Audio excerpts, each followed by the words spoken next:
Bienvenue pour cet instant des paroles de la vie éternelle avec Marc Joseph. Nous sommes aujourd'hui le 21 février 2026 et je suis là devant toi pour te dire, pour te rappeler que ce jour du 21 février est encore pour toi un jour de grâce, un jour de bénédiction, parce que tu détiens dans ta vie la présence du Seigneur Jésus. La présence de Jésus-Christ dans une vie, c'est la présence de la grâce. Et je dis bien, la grâce pour toi et la grâce pour ceux qui te font du mal, la grâce pour tous ceux qui vont te rencontrer. Que ta vie soit remplie de la grâce du Christ et que tu sois aussi un distributeur de la grâce. Hier, nous avons lu l'histoire de Pilate qui s'est lavé les mains en disant « Je suis innocent du sang de Jésus ». Pilate, voyant qu'il ne pouvait pas passer au-dessus de la volonté du peuple, cette fausse volonté provoquée par l'exigence des religieux sur le peuple. Pilate, voyant qu'il ne gagnait rien, mais que les tumultes augmentent, prit de l'eau, se lava les mains, en présence de la foule et dit, je suis innocent du sang de ces justes. Cela vous regarde. Pilate dit du sang de ces justes. Pilate était obligé de reconnaître que Jésus-Christ était un homme juste. Il n'y a pas d'injustice, il n'y a pas de mal en lui, mais on va crucifier injustement le seul homme juste que la terre a connu. Pourquoi? Parce que Dieu le Père a voulu envoyer son Fils sur la terre pour te révéler son existence, pour t'ouvrir les portes de la vie éternelle et pour te faire comprendre que tu peux vivre sans tuer les autres. Tu peux vivre sans pratiquer la vengeance.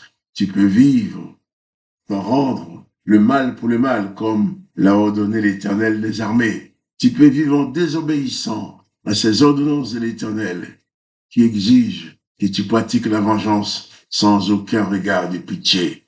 Jésus-Christ vient. Lui, on va lui faire souffrir la peine capitale, on va le massacrer, on va le torturer, mais lui va continuer à pardonner. Pour te dire, lorsque tu pries, tu dis, Père qui es aux cieux, que ton nom soit sanctifié, que ton règne vienne, que ta volonté soit faite sur la terre comme au ciel. Jésus parle de la volonté de Dieu le Père. Il dit sa volonté, c'est que tu accèdes à la vie éternelle. Il dit aussi, pardonne-nous nos péchés comme nous aussi nous pardonnons. Nous nous engageons à pardonner à ceux qui nous ont offensés. Et Jésus l'a fait. Il a pardonné à tous ceux qui l'ont fait du mal.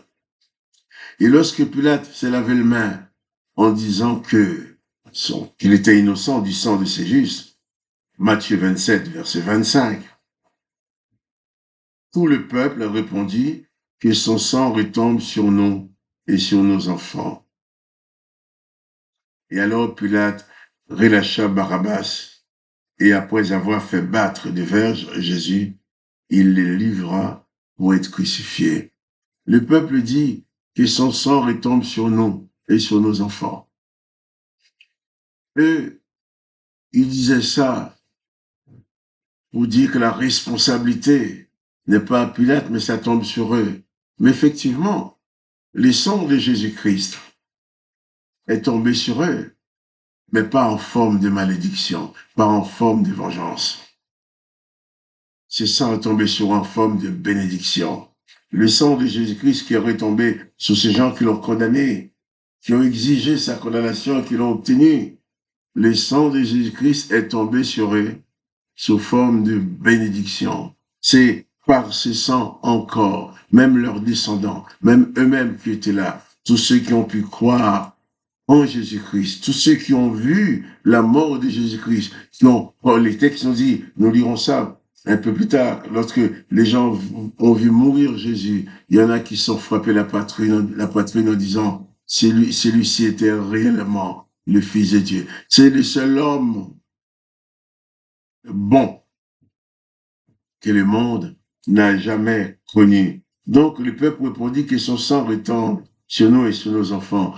Et même quand le sang de Jésus-Christ retombe sur quelqu'un, retombe sur ceux qui ont voulu sa mort, le sang de Jésus-Christ n'est pas tombé sur eux en forme de malédiction, mais en forme de grâce. et de bénédiction. C'est d'ailleurs pourquoi Jésus, avant de mourir, a proclamé ce pardon en disant, Père, pardonne-leur, car ils ne savent ce qu'ils font. Alors, Pilate, verset 26, alors Pilate leur relâcha Barabbas, et après avoir fait battre des vers Jésus, il les livra pour le crucifier. Je suis pas là pour faire le jugement de Pilate, mais Pilate avait le pouvoir. Pilate déclare Jésus innocent, mais avant de le livrer pour être crucifié, lui-même va faire battre Jésus de vers.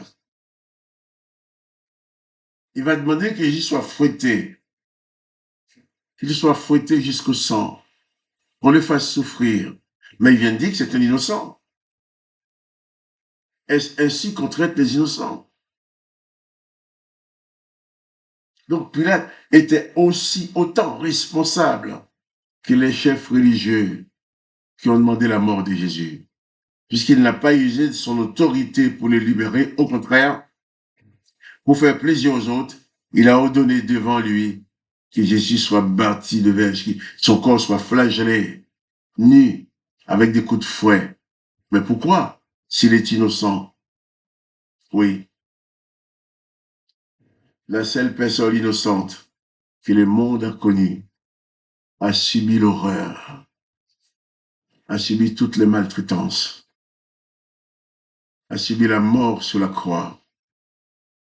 Il a été jugé innocent et condamné. Innocent et condamné. Il a été maltraité. Il a dit qu'il est innocent du sang de ses justes. Il est juste. Pourquoi frapper quelqu'un qui est juste? Pourquoi punir quelqu'un qui est juste? Pourquoi punir quelqu'un qui n'a rien fait de mal? Pourquoi? Dieu le Père a envoyé son Fils, qu'il soit puni à ta place, à ma place, pour qu'il prenne sur lui le fardeau de nos péchés, tous les maux que nous avons faits dans ce monde. Jésus-Christ l'a pris sur lui. Lui, le juste, a été condamné comme un malfaiteur, et le malfaiteur Barabbas a été libéré. Barabbas pouvait dire, oui, c'est Jésus a pris ma place. Si c'est juste ne s'était pas présenté pour être condamné à ma place, je serais mis à mort. Mais toi aussi, Jésus-Christ a pris ta place sur la croix. Jésus-Christ a pris ta place en subissant la peine, en subissant les coups de fouet, en subissant toutes les maltraitances qui méritent les péchés, tes péchés, mes péchés aussi. Mais il a pris notre place. C'est pour cette raison, je t'invite à te joindre à moi pour dire notre reconnaissance au Seigneur Jésus. Pour dire notre reconnaissance à Dieu le Père qui a envoyé son Fils unique sur la terre pour être maltraité, torturé. Et surtout pour nous révéler l'existence de Dieu le Père, qui n'est pas l'Éternel des armées qui pousse à la vengeance et à la mort, mais Dieu le Père d'amour, qui a tellement aimé le monde qu'il ne pouvait pas laisser ce monde dans la condamnation. Alors son Fils est venu, il a été maltraité, déclaré juste et innocent, et torturé jusqu'à la mort. Alors, ce que je te demande, ce n'est pas de pleurer sur le sort de Jésus, mais c'est de glorifier son nom. C'est de recevoir sa présence dans ta vie. C'est de recevoir sa grâce dans ta vie et que tu puisses devenir distributeur de cette grâce. C'est-à-dire que tu parviennes à pardonner comme lui l'a pardonné à tous ceux-là qui l'ont torturé, même à Pilate. Que le nom de Jésus-Christ soit béni, que toi tu sois béni. Et quant à moi, Marc Joseph, je te dis à demain pour les paroles de la vie éternelle.